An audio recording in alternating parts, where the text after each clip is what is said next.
চাওক, এটা কথা আমি সকলোৱে মানিব লাগিব যে সোণম ৱাংচুক ডাঙৰীয়াই যিটো বিষয়ক লৈ অনশনত বহিছে, যিটো বিষয়ক লৈ আন্দোলনৰ সূচনা কৰিছে, সেই বিষয়টো দেশৰ কোটি কোটি ছাত্ৰ ছাত্ৰীৰ সৈতে জড়িত।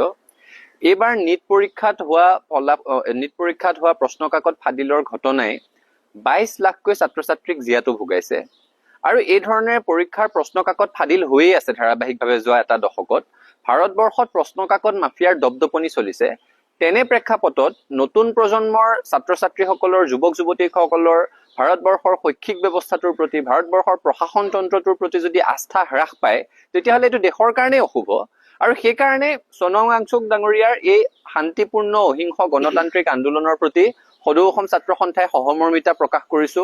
আৰু সোণম ৱাংচুক ডাঙৰীয়াৰ অহিংস গণতান্ত্ৰিক আন্দোলনৰ প্ৰতি সহমৰ্মিতা প্ৰকাশ কৰি সদৌ অসম ছাত্ৰ সন্থাৰ আহ্বানত আজি অসমৰ প্ৰতিখন জিলা সদৰত মম শিখা প্ৰজ্বলন কৰা হ'ব। আমাৰ এটা স্পষ্ট কথা যে চিন্তা, মত, আদৰ্শৰ পাৰ্থক্য যদি একাষৰীয়া কৰি চাই, ভাৰতবৰ্ষৰ সকলো মানুহে স্বীকাৰ কৰিব যে সোণম ৱাংচুক ডাঙৰীয়াই যি শৈক্ষিক সংস্কাৰৰ দাবী উত্থাপন কৰিছে, সোণম ৱাংচুক ডাঙৰীয়াই যি জবাবদিহিতা কাৰণে এটা দায়বদ্ধতাৰ আশাৰে সৈতে আন্দোলনত নামিছে, সেই দাবীসমূহৰ প্ৰতি, সেই উদ্দেশ্যসমূহৰ প্ৰতি সকলোৰে সমৰ্থন আছে। ভাৰতবৰ্ষৰ জনতাই নিজৰ যুৱ প্ৰজন্মৰ ভৱিষ্যত অন্ধকাৰলৈ যোৱাটো নিবিচাৰে। সদৌ অসম ছাত্ৰ সন্থাই অসমৰ ছাত্ৰ ছাত্ৰীৰ, ভাৰতবৰ্ষৰ ছাত্ৰ ছাত্ৰীৰ ভৱিষ্যত সুৰক্ষিত হোৱাটো বিচাৰো।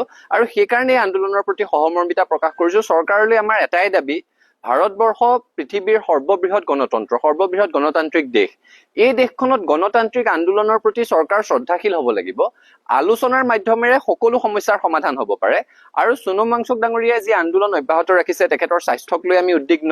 আৰু সেইকাৰণে আমি দাবী জনাইছো যে সোণম ৱাংচুক ডাঙৰীয়াৰ সৈতে আলোচনাৰ দুৱাৰ মুকলি কৰিব লাগে। আলোচনাৰ মাধ্যমেৰে সৈতে শৈক্ষিক সংস্কাৰৰ দাবীত চলি থকা গোটেই বিষয়টোৰ সমাধান সূত্ৰ বাহিৰ কৰিব লাগে।